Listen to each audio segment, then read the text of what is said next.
ninguna. Yo quiero aprovechar una que no sé si todavía está Jorge Luis Puerta por ahí para hacerla él personalmente.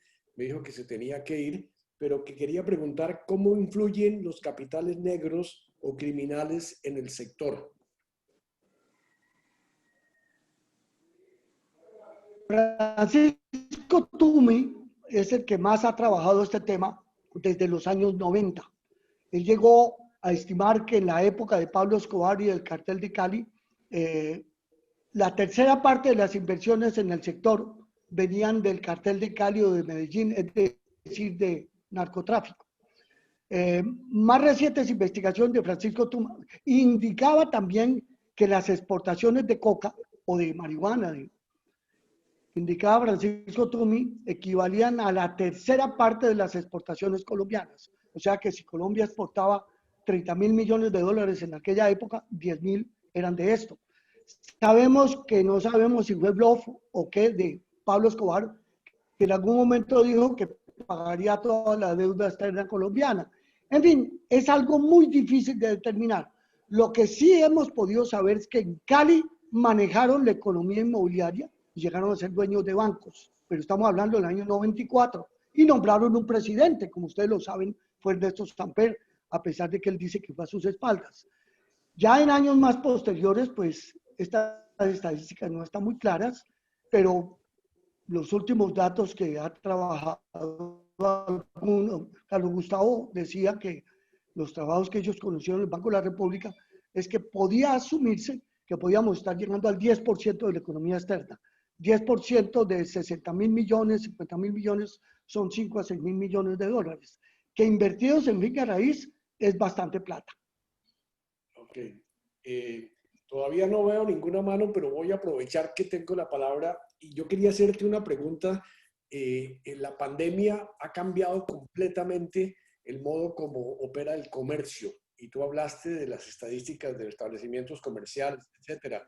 ¿Hay alguna, me imagino que no tiene ningún estudio del impacto del comercio electrónico en los locales? Que eso ha subido, ha bajado, tiende a perpetuarse. Aquí en Estados Unidos yo veo que se cierran almacenes todos los días locales. Bed Bath & Beyond, que era la maravilla hasta hace un año, año y medio, ya anunció que cierra 60 almacenes. ¿Eso qué impacto tiene en la economía, en la industria inmobiliaria? Yo escuché con mucho agrado la charla del yerno de Gabriel y Estela, Samir, que me fascinó. Además, aprendí bastante sobre eso. Y él mostraba el gran impacto que tendríamos, porque eso fue hace ya más de 3 meses, en esto. Ahora, en el sector inmobiliario es bastante conservador. El sector inmobiliario, el sector constructor es muy conservador. Poco a poco hemos ido entrando los motores de búsqueda. Todavía las redes sociales tipo Facebook y Twitter nos dicen los que manejan esto que no son muy efectivas. Sí, los motores de búsqueda, como los sistemas estos que llamamos metro cuadrado, finca raíz, en el caso de Colombia. Pero Claudia López, la alcaldesa, nos quiere clavar un ICA mucho más alto a todo lo que es comercio electrónico. Ellos consideran que en lugar de pagar un ICA del 10%, debe subirse al 14%, porque son los únicos que se están moviendo. Eso obviamente pues ha tenido mucha respuesta de todas las entidades que manejan comercio electrónico. Pero yo no sé si la respuesta de pronto pueda saltar por parte de Gabriel y Estela, que los veo acá, que han tenido también mucho conocimiento por el lado de Oikos Inmobiliaria, qué tan positivo ha sido un movimiento, un uso de las redes para venta de vivienda usada o nueva o arriendos, fuera de los motores de búsqueda. La verdad, no tengo claridad sobre eso. Eh, Perdóname, yo me refería más a los establecimientos comerciales, no las redes sociales para usarlas, sino, por ejemplo, un Amazon o un motor de estos de venta de comercio electrónico que acaba con almacenes físicos, que los dueños deciden cerrar, no solo por la crisis, sino porque ya no, la gente no lo va a usar. ¿Hay algún estudio? Sí, sí, hay un estudio que hizo ACE Colombia. ACE Colombia es la Asociación de Centros Comerciales, de la que yo les mencioné a ustedes, que para el año 2019 mostraba, para el año 2019 indicaba que la tercera parte de las ventas en los centros comerciales se hizo con tarjeta de crédito, lo cual es muy bajito. Quiere decir que las otras 2/3 partes se pagan en efectivo. Entonces, si el comercio electrónico es con tarjeta de crédito o débito, en todo caso plásticos, y solo la tercera parte es la que se ha estado moviendo, pues hombre, no sabemos qué. Creo que según hace Colombia, la profundización todavía es muy lenta. De hecho, cuando se hizo el primer día del IVA, los que tuvieron, digamos, una saturación en las redes o en las plataformas fueron Home Center, Jumbo, Falabella, es decir, grandes superficies comerciales, porque estaban preparadas, pero no tenían una plataforma lo suficientemente ágil. Entonces, quiere decir que si esas grandes superficies no fueron capaces de dar abasto con una compra electrónica, pues mucho menos el... Perdimos un poquito, Oscar. Ricardo Pulido tiene la palabra. Pediste. Adelante, Ricardo. Gracias, Oscar. Muchas gracias por la presentación. Magnífica, muy buena. Decías tú que este es tiempo para comprar, no para vender finca raíz. Te preguntaría, dado que los arriendos, como tú dices en los datos que buscaste sobre Bogotá, han caído 30-36%, ¿podríamos decir que es mejor no arrendar que arrendar mal? Esperarnos los que vivimos ahorita de rentas, es mejor esperarnos 1 o 2 años y mejor no arrendar mal. No, Ricardo, de pronto mi explicación no estuvo correcta. Me refería a comercio y a oficinas, que son las que han bajado tanto. En vivienda no.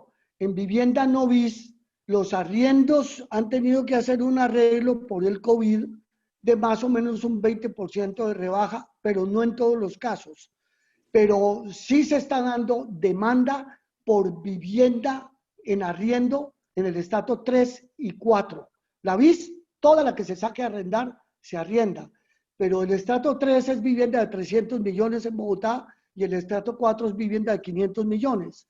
En esos niveles, que son arriendos de 1 millón a 2 millones, hay demanda de gente que no puede comprar o que pensaba comprar y prefiere seguir pagando arriendo, o demanda de gente que se baja de nivel. Normalmente en las épocas de los ciclos inmobiliarios positivos, o sea, de auge, se da filtración hacia arriba. Filtración en términos del profesor Kerry de la economía urbana significa que alguien que viene de una vivienda de 300 millones la vende y se pasa para una vivienda de 500 millones. Es decir, mejora de vivienda o de valor. Aquí lo que vamos a tener en arriendos es filtración a la inversa, como la que se dio en el año 99, que alguien que estaba pagando un arriendo de 2,5 millones se baja a un arriendo de 1,5 millones. Es decir, alguien que estaba en el estrato medio 4 se baja a 3.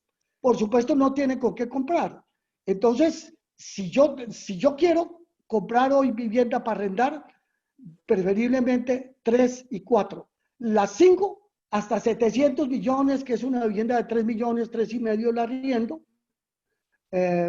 puede arrendarse bien, pero las 6, una vivienda de 1,200 millones, que hoy se arrendaría en 5 o 6 millones de pesos, está difícil porque tenemos sobreoferta y la gente, pues sí, si usted baja el arriendo, una prueba que han hecho varias firmas inmobiliarias es, bajan el 20% del arriendo de lo que deben pagar, no de lo que piden. Ejemplo, tú pides 2 millones de arriendo y esperas obtener 1,800,000. Si de 1,800,000 te bajas un 20%, la arriendas enseguida. Pero eso es lo que hace que el propietario diga, me resisto. Lo mismo en ventas. Estás esperando vender en 500 millones, pero vale 400. Entonces te ofrecen 400, la vendiste. Pero si hay gente que te ofrece 350, usted dice que no, porque está por debajo del valor.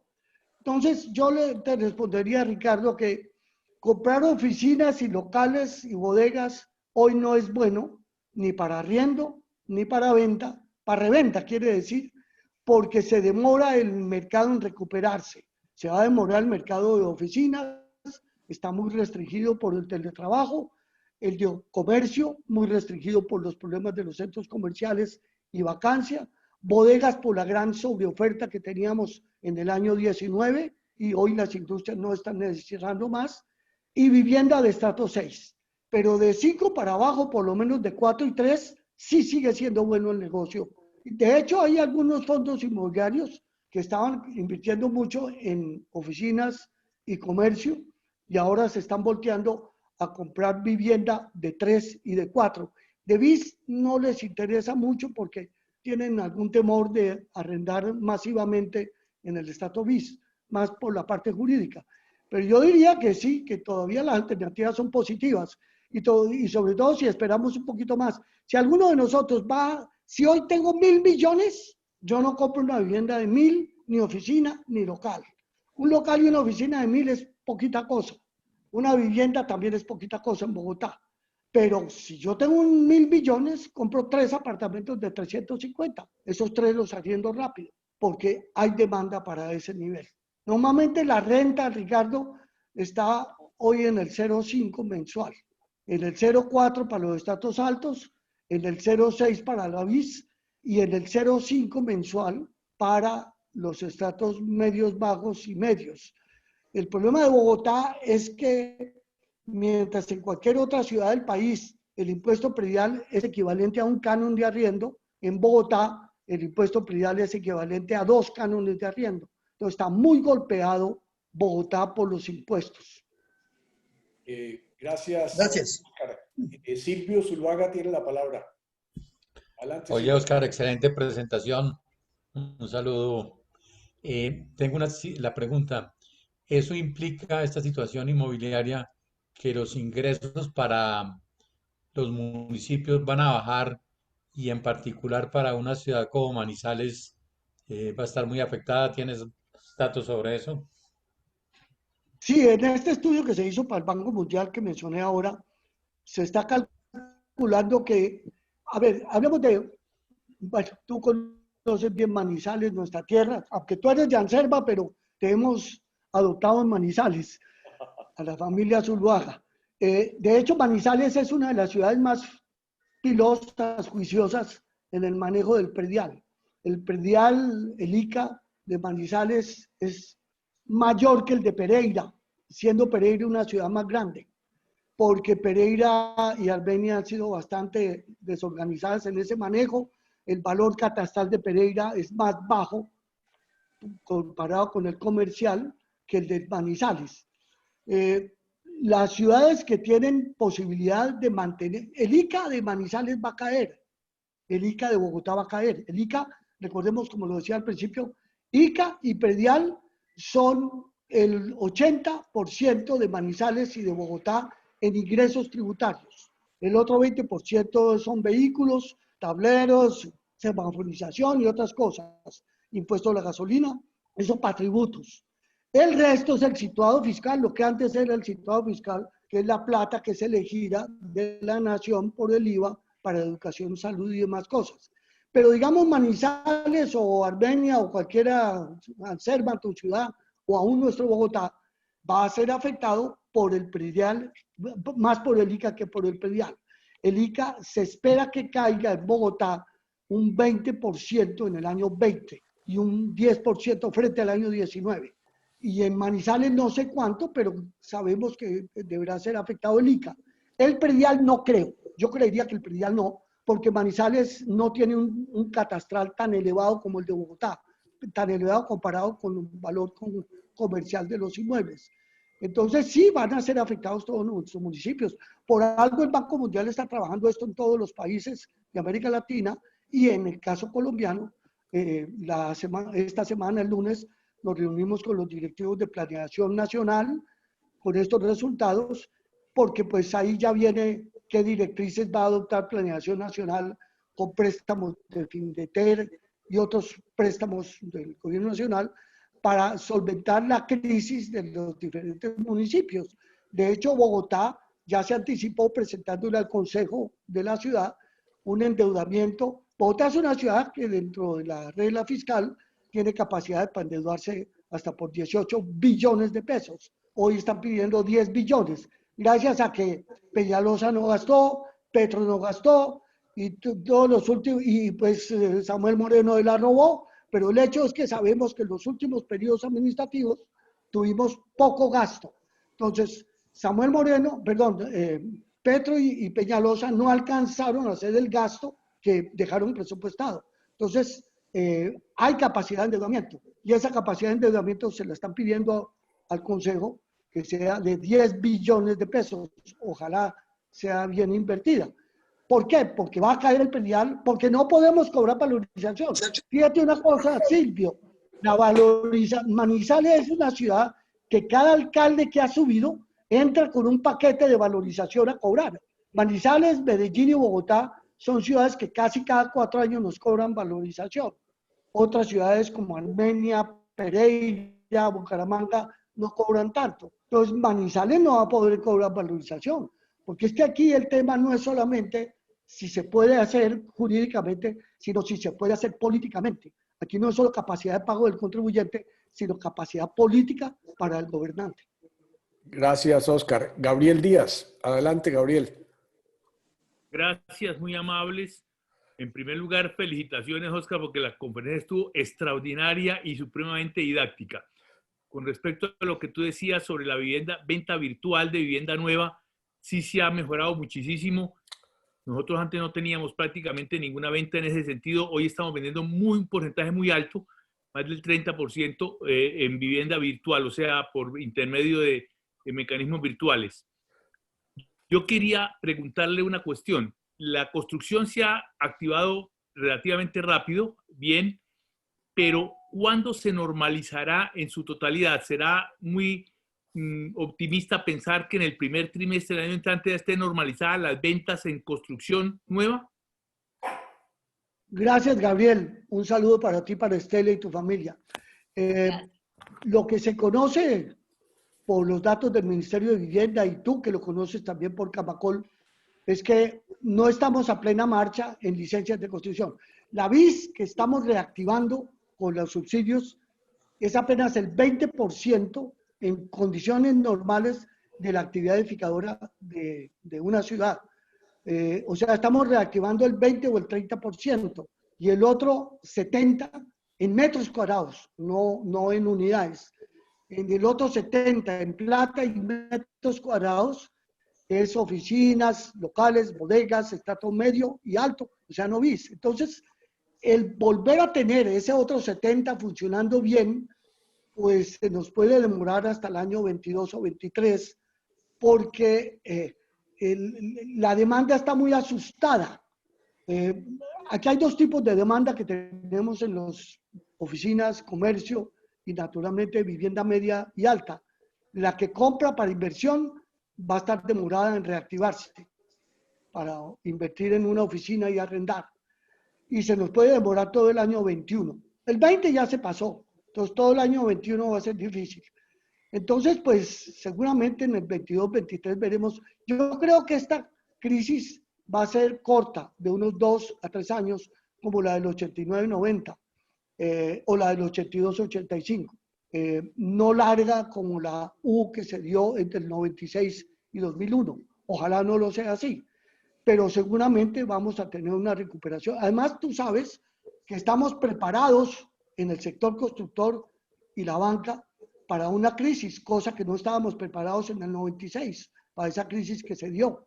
Entonces, seguramente un Constructora Bolívar, un Colpatria, un Oikos, cualquiera de estas empresas, pues en lugar de producir vivienda media y alta, pues produce vivienda popular. Como debes tú saber, hay una demanda impresionante en este momento por lotes con planes parciales aprobados para BIS y no hay.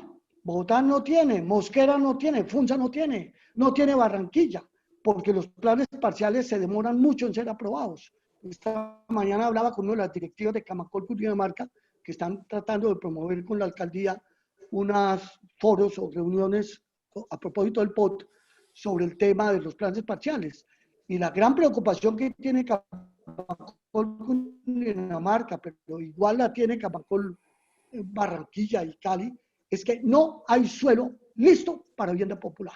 Por ejemplo, si tú quieres salir a comprar un terreno en Funza o Mosquera, porque Bogotá no lo tiene, para hacer vivienda BIS o en Suacha, no lo encuentras. Tienes que comprar terreno bruto para hacer un trámite de plan parcial.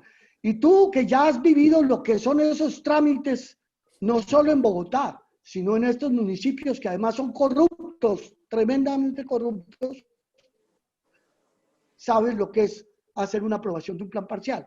¿Qué es un plan parcial para los colegas que están aquí asistiendo? Una tierra bruta, es decir, es Te perdimos un poco. Oscar, te perdimos, Oscar. En una ciudad, vamos a poner la tierra periférica de Funza, que es bruta, es decir, no tiene urbanismo, no tiene norma, necesita hacer un trámite para que le den un permiso de servicios públicos y de urbanización, y eso se llama plan parcial. Entonces, incorporar al perímetro de Bogotá, la tierra del norte de Bogotá, o al perímetro de Mosquera o de Funza, la tierra periférica, que es bruta, suele tardar en Bogotá 6 años, en Funza y Mosquera 3 años, y eso no se puede. Entonces, gran preocupación que tiene la Cámara de la Construcción y por supuesto el Ministerio de Vivienda es cómo agilizar eso, porque si tú en Oikos quieres salir a comprar tierra que no tienes hoy, incluso puedes tener tierra bruta, o Constructora Bolívar, que es el más grande tenedor de tierras en el país, sale a hacer un trámite para un permiso, puede tardar 3 años en solo Barranquilla. Entonces eso es un problema complicado. Yo creo que vamos a tener que tener un fenómeno de emergencia en trámites por parte del gobierno nacional. Gracias, Oscar. No veo ninguna manito levantada, ni oficial ni extraoficialmente. Carlos Torres, ¿querías hablar? Adelante, Carlos. Sí, gracias. Gracias, Darío. Bueno, Oscar Armando, magnífico la charla tuya, muy poco optimista, me parece que está toda la gente involucrada, pero precisamente quería preguntarte, estas épocas de crisis también han sido épocas históricamente, y nos lo mostraste al principio de la charla, en la que se buscan nuevas soluciones. No simplemente nos quedamos diciendo que la tragedia es tragedia y que el problema es grandísimo. Decía Gabriel que le están vendiendo virtualmente. Yo no entiendo si es la casa en el aire o qué es lo que está vendiendo Gabriel, no sería raro.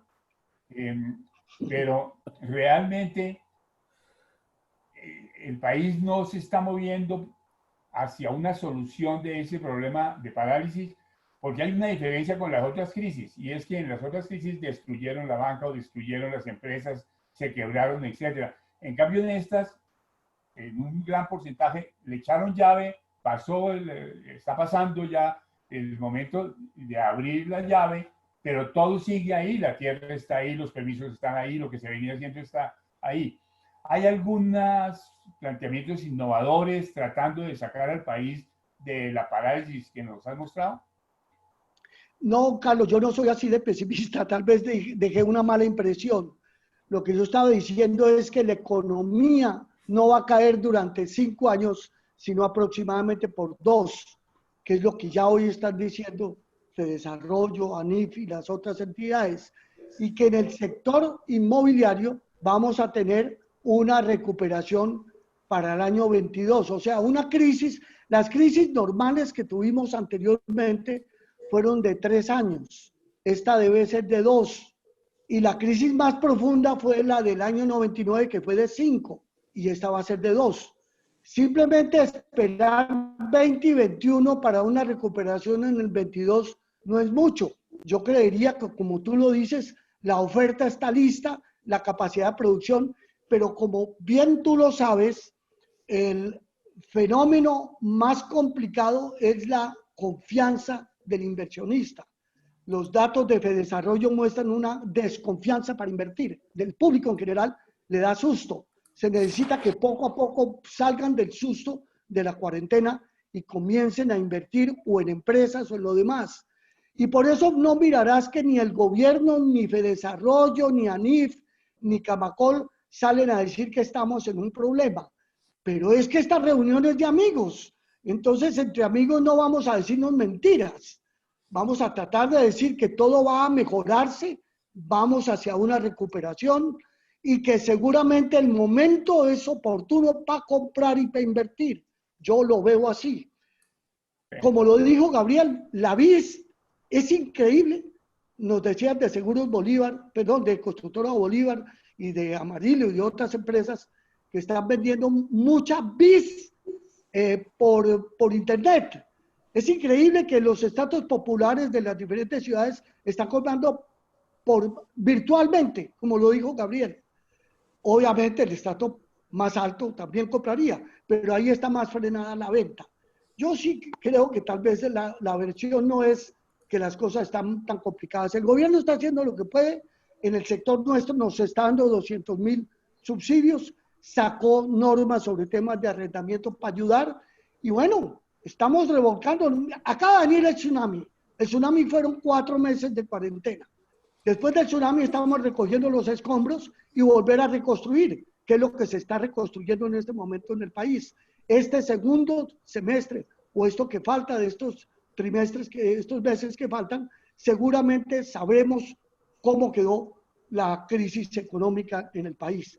Y seguramente para el año 21 comenzaremos a ver algo positivo. Quizás es...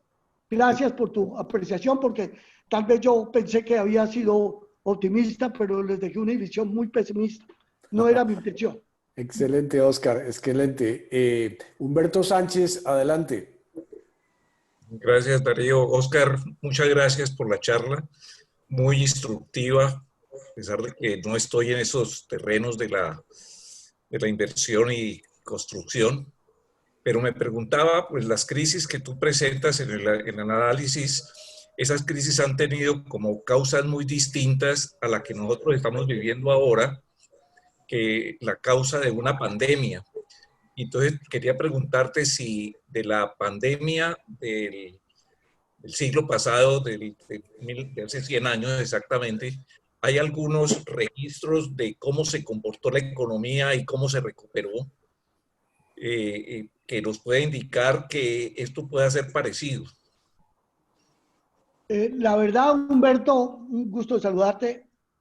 En la historia económica de Colombia, en los libros que han producido José Antonio Campo, Miguel Urrutia, Salomón Calvaroitz, las estadísticas de principios del siglo XX son escasas, sobre todo en el sector de la construcción. El sector de la construcción e inmobiliario tiene estadísticas desde después de 1960, o sea, hace 60 años.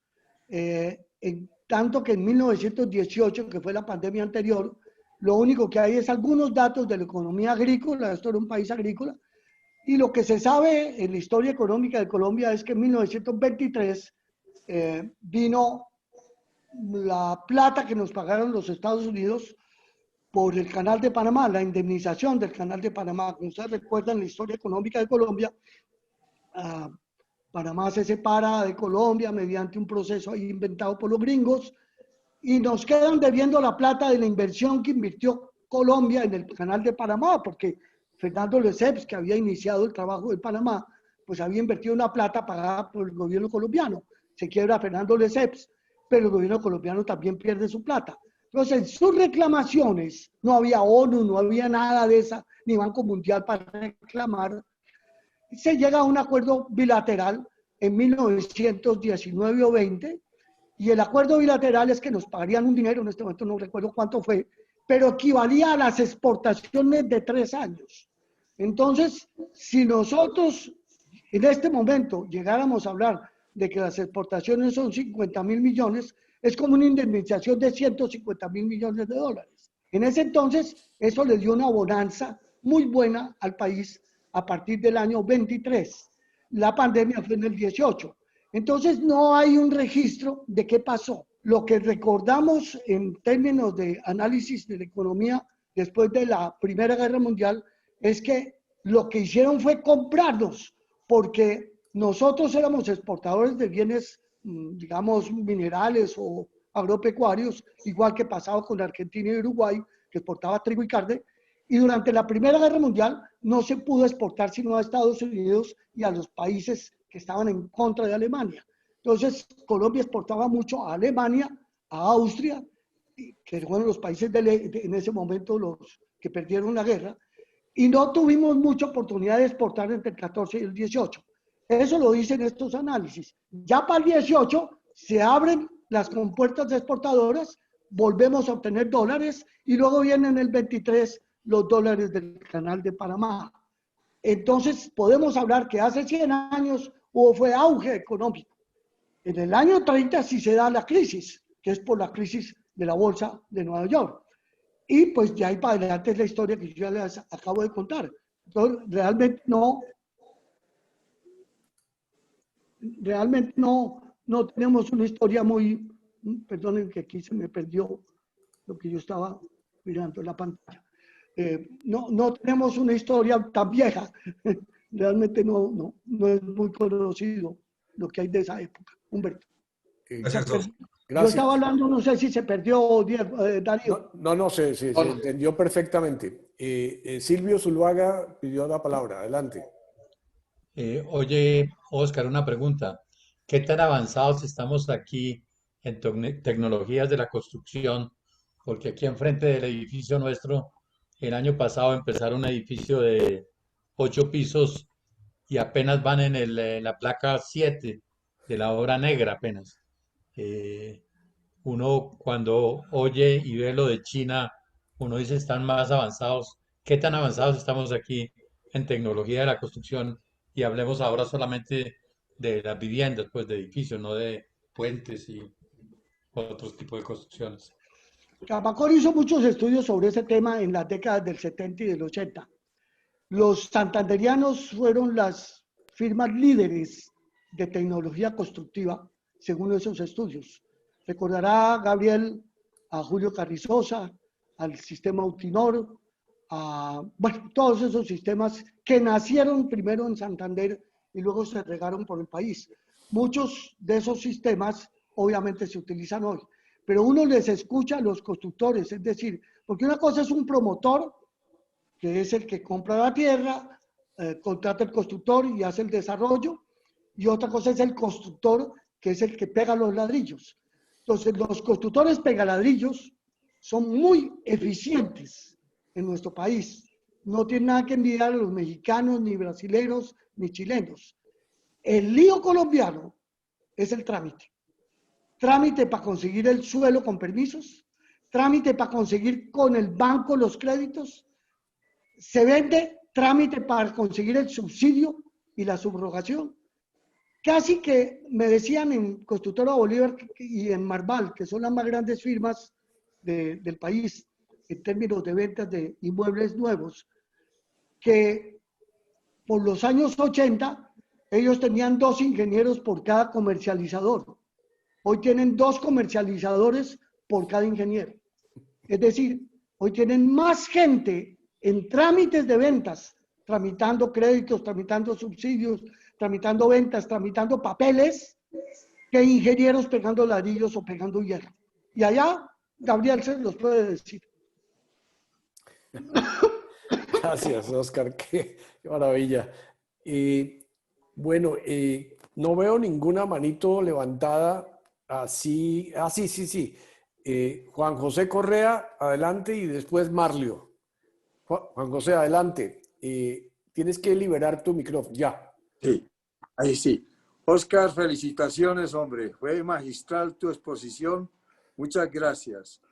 Yo te quiero hacer una pregunta con relación a estos nuevos préstamos que quiere impulsar el gobierno con el subsidio 407 pero para vivienda de 430 millones de pesos, si mal no estoy. Quisiera saber si tú consideras o ves posible que para incentivar esa vivienda nueva que salga a la venta, se reduzca la cuota inicial. ¿Creerías que fuese posible una reducción de cuotas iniciales? Porque yo percibo en general que ese segmento de población que podría tener acceso a esos préstamos, una de las dificultades que tienen actualmente para poder decidir meterse en un préstamo es la cuota inicial. No sé, Oscar. Sí, Juancho, un saludo para ti y tu familia. El gobierno Santos y el gobierno Uribe, Santos fue básicamente, creó lo que se llamó el subsidio a la tasa de interés. Hay dos tipos de subsidio que se iniciaron en la época de Uribe. Uno a la BIS, o sea, la vivienda que no sobrepasa 150 salarios mínimos, que estamos hoy hablando 130 millones de pesos, en la que es un dinero que le dan a la cuota inicial. En ese caso, la persona no puede tener vivienda, en fin, hay una serie de condicionamientos para gente verdaderamente necesitada y pobre.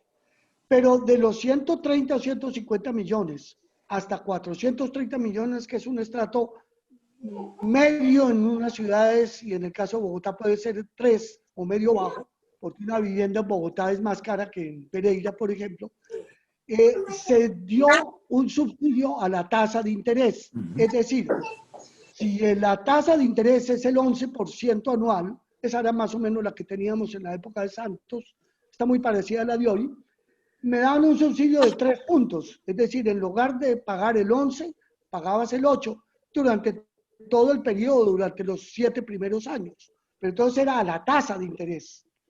Ahora el gobierno de Duque cambió el modelo haciendo que no es un subsidio a la tasa de interés, sino a la cuota mensual. Lo explico de esta otra manera. Si yo tengo un crédito de 100 millones de pesos al año, el 11% significa pues que voy a pagar 11 millones de pesos de intereses, más una amortización para ir bajando la deuda. El subsidio anterior me decía, no me pague 11 millones de intereses, sino págueme 7 millones de intereses. O sea, no el 11%, sino el 7%. Hoy le voy a decir que le voy a pagar por vivienda, o por persona, o por familia, por comprador, 440.000 pesos.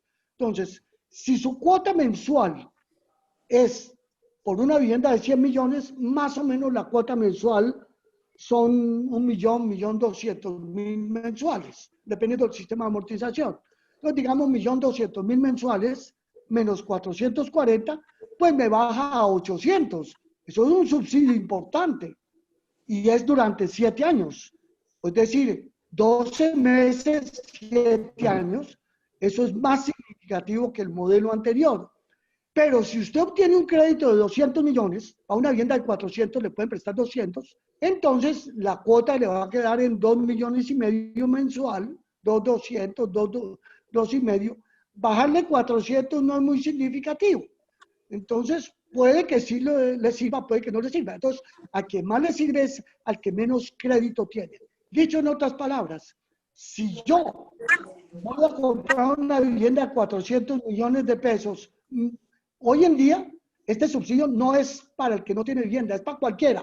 Cualquiera de los que estamos en este grupo podemos salir a comprar una vivienda de menos de 400 millones, que en una ciudad intermedia es una vivienda de clase media, que en una ciudad como Bogotá es una vivienda de estrato 3. Entonces, compro una vivienda de 400 millones de pesos.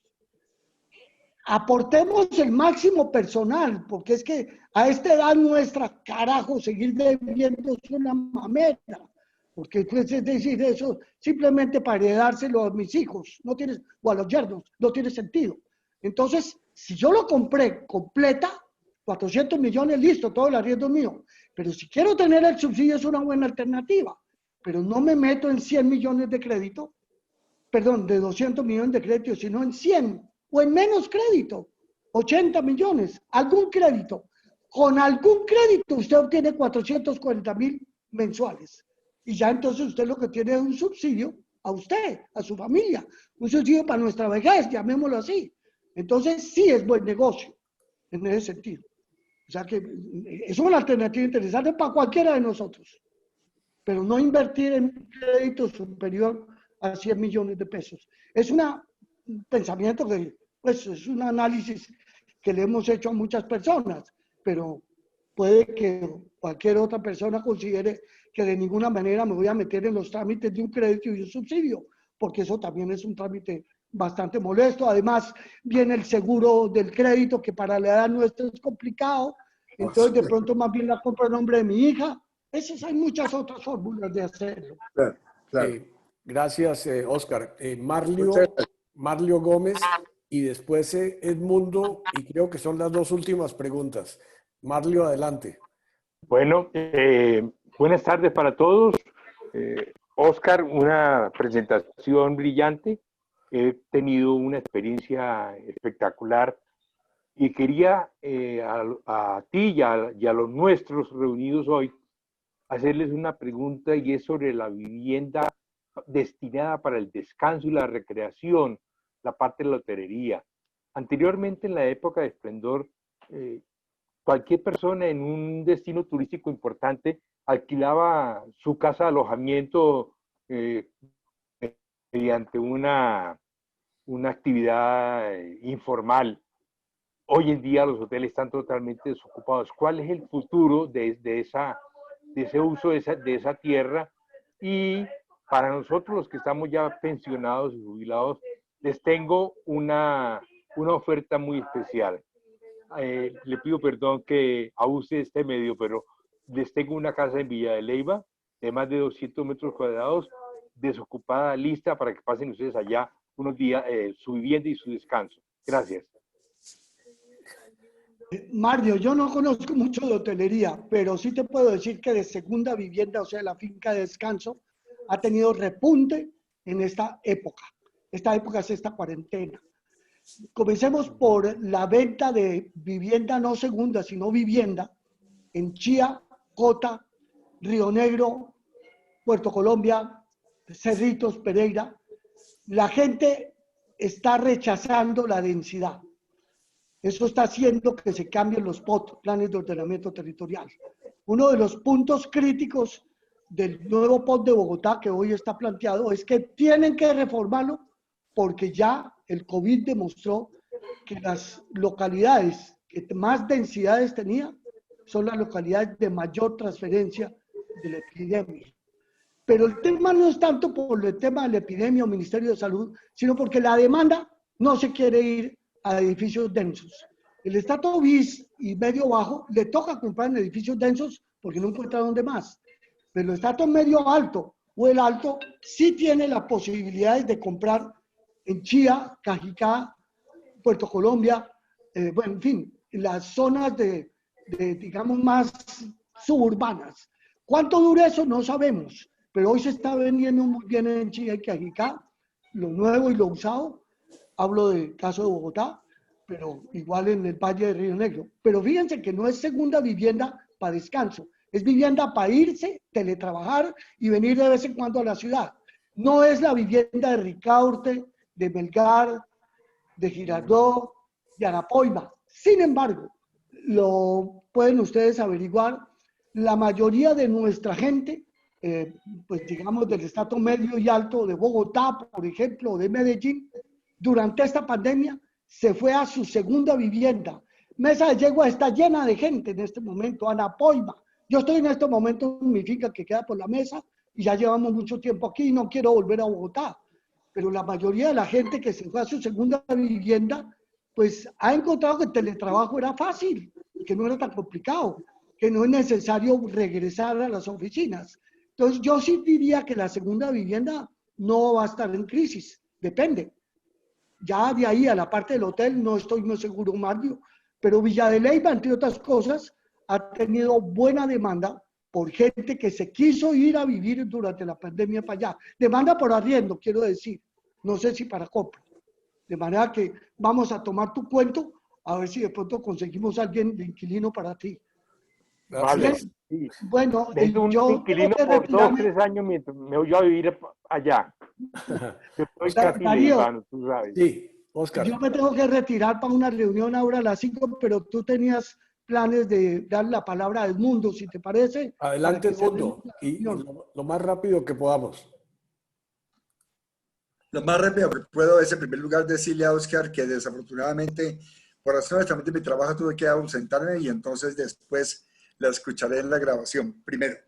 Segundo, lo más rápido que puedo es que ya al hablar del norte de Bogotá, en parte me contestaste la pregunta que quería hacerte sobre las perspectivas en el norte de vivienda nueva, es particularmente en los conjuntos que están desarrollando, entre otros, Oikos. Pero no creo que inviertan más, no quiero que inviertan más tiempo en ello porque ya diste información. Y por último, sí, un reconocimiento con toda la fuerza del alma y la conciencia detallada de lo que es Oikos Sabana. Estelita y Gabriel estuvimos porque tuvimos oportunidad de escoger una casa para alguien en los alrededores, en Piedra Luna, ay, ¿cómo se llama? Bueno, Piedra Real, Mesón, pero lo que es Sabana, Oikos, es asombroso, Gabriel. Felicitaciones, y si quieres amplía la información de cómo se vendió ya la primera etapa, tuvieron que abrir eventos la segunda y también la tercera, y son casas que están prometiéndose, ya están en cuarta, prometiéndose a 8 años, a 22, 20, sí, las 16, ¿cómo? Sí, 26 meses. 26, pero las de primera etapa, pero las de la tercera etapa, Gabriel, estupendo. Felicitaciones y a todos un saludo y hasta pronto. Gabriel, tienes derecho a defenderte. Adelante, Gabriel. Muy amable, muchas gracias. Sí, efectivamente nosotros estamos supremamente agradecidos con Petro porque Petro nos hizo salir de Bogotá con los cambios que hizo. Entonces nos fuimos a los alrededores de Bogotá y fuera de Bogotá, y eso fue lo mejor que pudimos haber hecho. En este momento la mayoría de nuestros proyectos están fuera de Bogotá. Están en Girardot, en Melgar, en Flandes, en Cajicá, en La Calera. Y eso ha sido lo que más rápidamente nos ha reactivado. Lo que decía Oscar hace un momento es cierto, la segunda vivienda, pero también la vivienda alterna para poder uno vivir allá y dejar la segunda vivienda en Bogotá, ¿no? Es muy importante. Esto ha sido realmente uno de los grandes favores, el haber salido de Bogotá para la reactivación nuestra. Eso ha permitido que nos reactivemos muy rápidamente y que las ventas se hayan crecido a una velocidad que no esperábamos. En este momento hemos crecido a una velocidad muy grande las ventas, pero todos son proyectos fuera de Bogotá.